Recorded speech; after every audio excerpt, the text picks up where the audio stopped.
Okay, I mentioned that I use the red erase button on this code reader all the time, and that is because you can actually erase the codes. Now keep in mind that when you erase a code, you don't erase the fault that's creating the code. All you're doing is erasing the record of the code, or the display of the code, I should say. One thing that a scan tool can do that a code reader can't is a scan tool can look into history, because most engine computers store their codes, and so a scan tool can actually find stored codes, so that if there is a pattern of behavior on the engine, if there's a code that keeps popping up over and over and over again, then even if you clear the codes, and maybe the engine light doesn't come back on right away, but stored codes show history, and that shows a history of behavior of the engine, which a tech can use to diagnose more complex problems.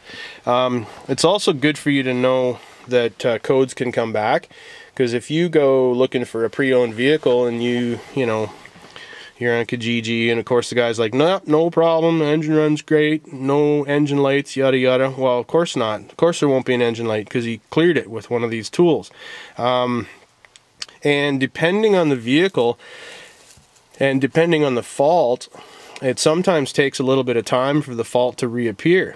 And so if you do a really short test drive, or maybe it's winter and it's snowy and the guy's like, man, I'll start it for you, but I'm not going to let you drive it, you might not actually get a chance to trigger the fault, and then you may not actually find out that it has a fault. So I'm going to hit erase, and then it's going to ask me, are you sure? And darn right I'm sure. There's the enter button. Boom. And one moment please, erase was successful, and I'm good to go. Now I can pull out this tool. It's trying to relink to the vehicle, which, no point in doing that. And it showed the codes all over again, because I actually haven't started the vehicle since I cleared it. It's just recording the same data. So we'll get rid of that. But now I could start the vehicle and it won't have an engine light.